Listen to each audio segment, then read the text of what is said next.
Greetings and salutations to you all once again. It is me, the Ravenous Spectre, and today is a pickups video. I actually have a little stack of games here that I wanted to go over and talk about, so on and so forth. And like I mentioned before in some of my previous pickups videos, I actually want to have it where I only do a few at a time, so that I don't have like really long videos and just have like a stack of games or whatever that I probably have collected over the course of a month or something, a month and a half, whatever.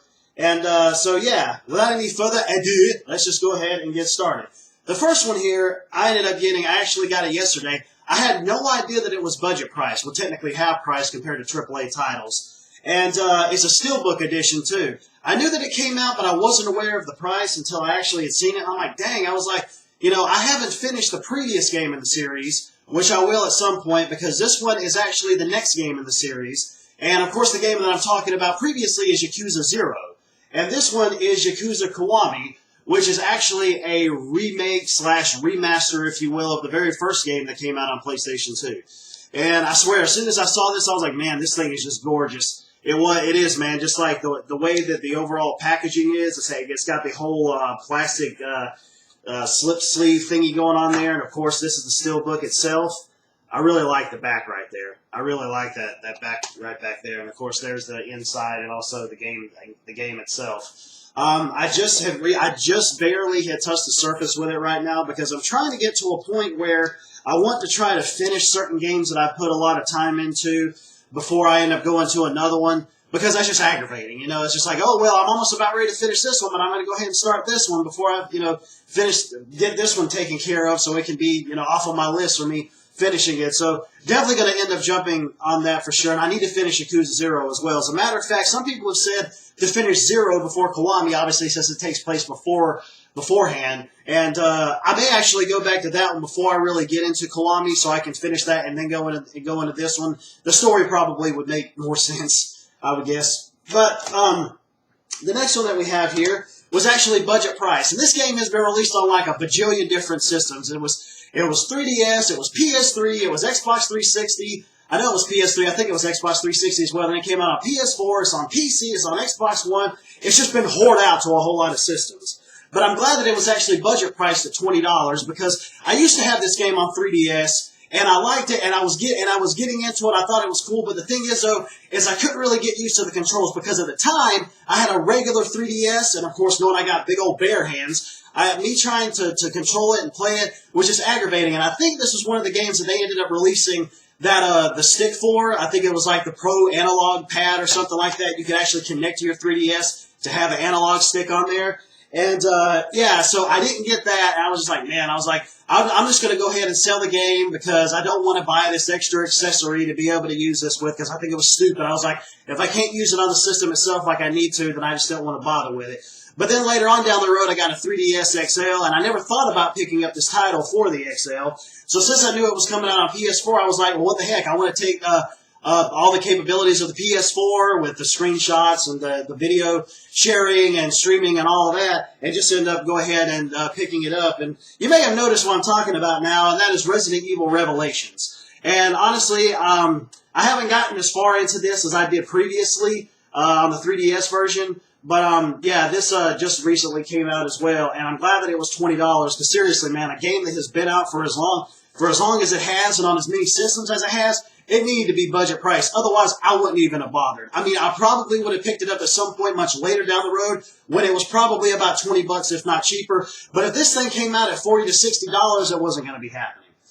And of course, some of you may know, I'm not really like the biggest Resident Evil fan or nothing like that. Some titles do stand out to me that I do like, but I'm not like a huge mega fan or anything like that. I finished Resident Evil 7 and I really liked it. I finished Resident Evil 4 and really liked it. Also Code Veronica and liked that as well. I think I actually cheated through Code Veronica.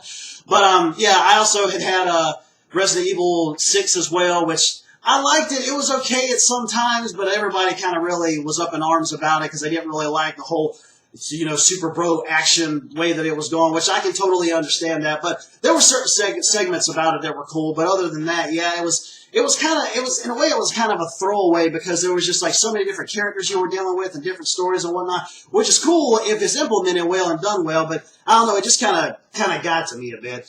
But the next one that we have on the list here is Mario plus Rabbids Kingdom Battle. And it was really weird to me that Ubisoft and Nintendo were going to be partnering up to bring this around. And it's basically like a cutesy version of XCOM, if you will, if you want to think of it like that, like the newer XCOMs that have come out. It's honestly really cool, really interesting. It's funny, it's colorful, all that. Everything you expect from Nintendo and Mario. And honestly, I believe like the Mario series is one of the most hoard out video game series that there is in existence, because out of all the other series that Nintendo has that they could be making games for, they always stick with their meal ticket with Mario all the time. They're just whoring out Mario left and right. You know, and yes, I'm going to get Super Mario Odyssey when it comes out because I'm really looking forward to that. But honestly, man, I really wish Nintendo would go visit some of their other titles. But anyways, back to the game here. Honestly, it's really cool. It's really interesting. I find it more interesting to be able to play it docked than undocked. Some people like playing their games more undocked than on the dock, I guess, because, I don't know, I guess they just really kind of think that Nintendo was really more of a, hey, we're going to do a mobile kind of thing concept. Because really, people really like the 3DS, and I guess more people really think that, okay, the Switch is more like the 3DS because you can take it out and go anywhere you want to with it. But mainly I have it in the dock because I much rather want to play on a big screen than I ever would on a small screen. But if I'm going somewhere or whatever, you know, and I really have a game on the Switch I want to play, I'll take it with me. And that's one of the things that I really like about the Switch is the fact that you can play it at home on a big screen or you can just take it with you. But, yeah, this is definitely an interesting... And the funny story with this game as well, I went to go pick this game up. Didn't pre-order it, nothing like that. I went ahead and went to go pick it up at GameStop. Yeah, I know. As a matter of fact, I'm kind of backing off from dealing anything with GameStop anymore because after finding out about Best Buy and their Gamers Club, that is one of the best deals you can possibly get. For example, the membership is 2 years long at $30. If you, say for example, if you pre-order 2 AAA games, well, you get discounts from that. You get like a 20% discount. So actually, if you were to pre-order 2 AAA games, this is just an example, you would already end up making the money back that you ended up putting into the membership, and then you would just go ahead and reap the benefits the whole rest of the next 2 years. So, yeah, it's a no-brainer right there. And it's a hell of a lot better than what GameStop has going on. Matter of fact, I think I actually ended up reading something. They were trying to get some kind of Elite Gamers deal or something going on. I read something where I think they were trying to, it's like, oh, you get 20% off pre-owned games. Who the hell wants to get 20% off pre-owned games? You get 20% off new games at Best Buy. You know, it's freaking ridiculous. I can't. You know, I couldn't believe it. I was seeing that a friend of mine had posted that, and he made that comment, and I was like, yeah, that makes a lot of sense. It truly does. But anyways, yeah. So I mean, even though that I ended up picking up Resident Evil Revelations and Yakuza Kiwami at GameStop last night, because me and my girlfriend were going to go get Chinese, and I'm like, let's just go to GameStop for pal around for 10 minutes, because they say it takes 10 minutes to cook it. So I went ahead and went in there and saw that, and yeah, I was like, wow, I didn't even know that those prices were going to be on Kiwami, and I knew that Revelations was going to be that cheap, so I was like, what the hell, I'll just go ahead and pick them up. Granted, I probably could have got it a little bit cheaper if I ended up getting it through Best Buy, but at the time I didn't know that I was really going to pick them up last night. But I'm going way off into left field with that. But the funny story that I was going to mention about this game in the first place was when I went in there and I talked to the guy. I said, hey, you guys got any copies of Mario plus Rabbids Kingdom Battle? He said, oh, no. He said, no, we just got pre-order copies in. That's one of the things that I freaking hate hearing from that damn store is we only got pre-order copies in. Apparently, they don't like... That's probably one reason why the company is going down the drain like it is, and they're shutting down stores, because they don't get enough games in to be able to just sell to people to make money instead of relying on fucking pre-orders all the time. It's ridiculous. But anyways, the thing is that, and I was like, oh, really? He's like, oh, no, man. He said, I'm just joking with him. I'm like, yeah, real funny. But anyways, he said, no, he said, we got some in. He said, nobody even pre-ordered it or anything like that. You know, and he was telling me, he said, if I was you, I'd probably pre-order Mario Odyssey since it's more of a main title in the series. He said, Mario and Rabbids is just like a little niche title. I said, no, I'm not doing it. But anyways, but yeah, I guess he kind of thought that was funny, and I told him, I said, yeah, I said, I actually dealt with that at another store, as a matter of fact, that I used to go to. They used to do the same thing to me, and like really did it to me. Like, we just have pre-orders, and we don't have enough copies to sell. Blah, blah, blah, blah, blah, blah, blah. You know, it's freaking stupid.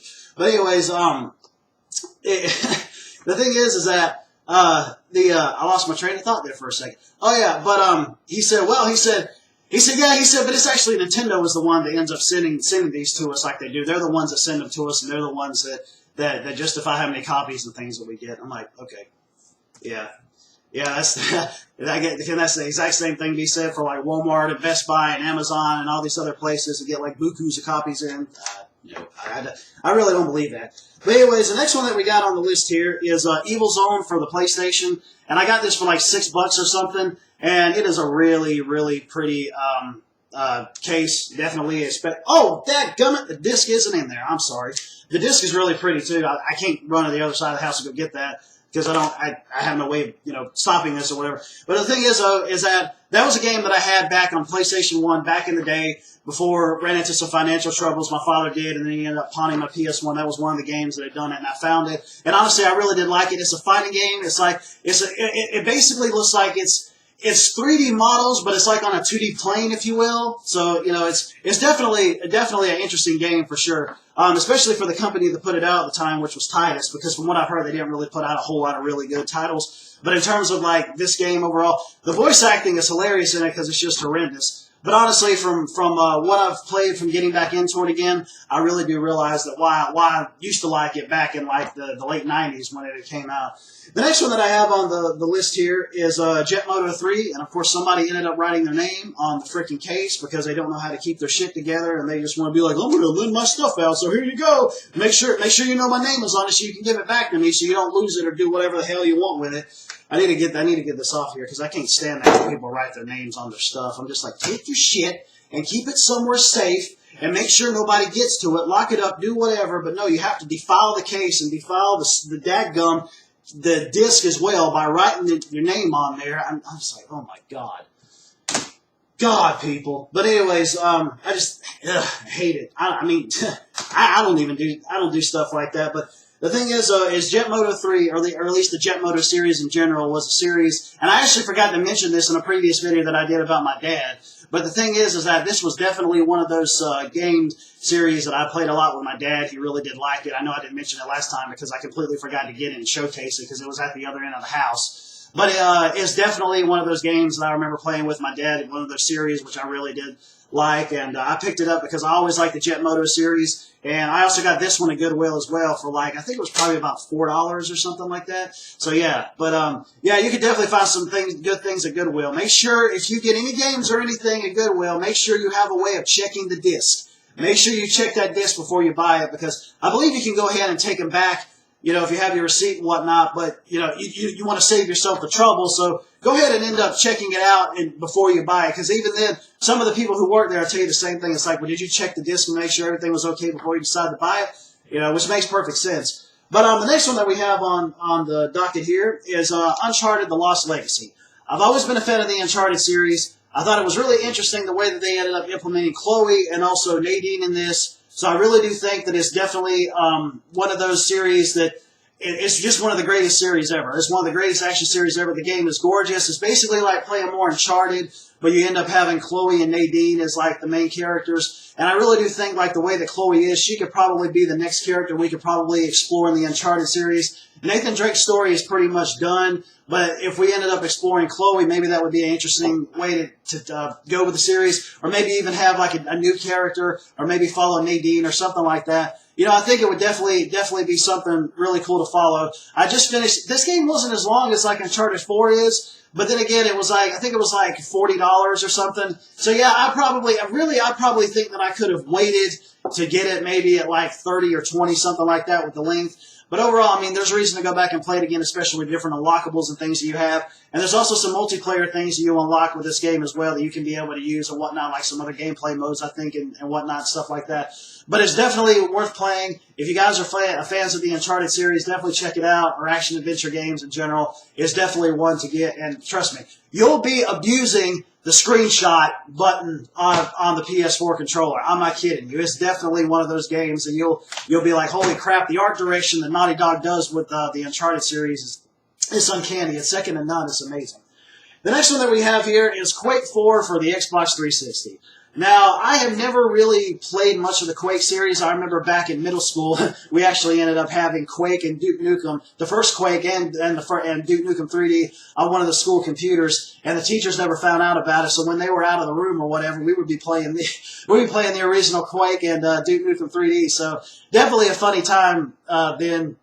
way back when, and it was on their computers too, and they didn't even know about it, which was crazy. I guess they never thought to really go through there and clean their computers out to notice that there was 2 games on there that somebody had installed. I have no idea who done it, but definitely a funny time, especially, I think it was like back in the 8th or 9th grade for me, something like that this was happening, so definitely good stuff. But I've heard positives about this, I've heard negatives about this, and I actually had it on PC as well for like a few dollars or something.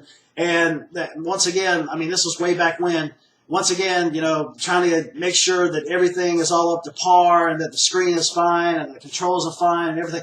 I hate doing that, man. I don't want to go and configure for God knows how long just to make sure my game is going to run. I just want to run the damn game. I just want to play the damn game. Otherwise, I'm going to lose interest in wanting to play it if I have to sit there and go through every minor detail to make sure everything is up to par for me to play it. I freaking hate that. I just want to be able to play it right out of the gate.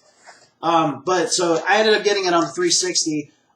You know, it was like $4 or something. You know, so I actually had paid probably close to the same price for this as I did on the PC way back whenever that was. And the last one that we have here is Tenchu Z for the Xbox 360. Now, I was kind of a fan of the Tenchu series back when it came out on the original PlayStation. I had Tenchu 1 and Tenchu 2, but I never really got into any of the other ones until later on down the line. Haven't really put too much time in the previous other Tenchu games. I did on the first one, though, so I thought it was pretty cool. But never had played Tenchu Z. Saw some footage of it, really liked it. I'm like, you know what? It's one of those exclusive titles that's for the 360, so I said, I'm going to go ahead and jump on it, and I'm going to definitely check it out. And I think it was like $7 or something like that, $7 or $8, something along those lines. But yeah, that was it's definitely one of those games that I want to check out. I think they said you can actually create your own ninja or something in there, as a matter of fact. So I'm gonna check it out, see what it's all about, and you know, just go from there. But anyways, man, this little pickups video went on a heck of a lot longer than I expected it to. I guess when you get to talking and really discussing about things like this, it kind of increases a whole lot more in terms of you going through different games and talking about them and other different stories and things like that. So yeah, I guess it was good that I actually do a little short stack of games at a time. I guess depending on how much I got to talk about them, because we're already up to 17 minutes and I'm just rambling like a moron. But anyways, I'll just go ahead and I will end this like I always do. Later, taters.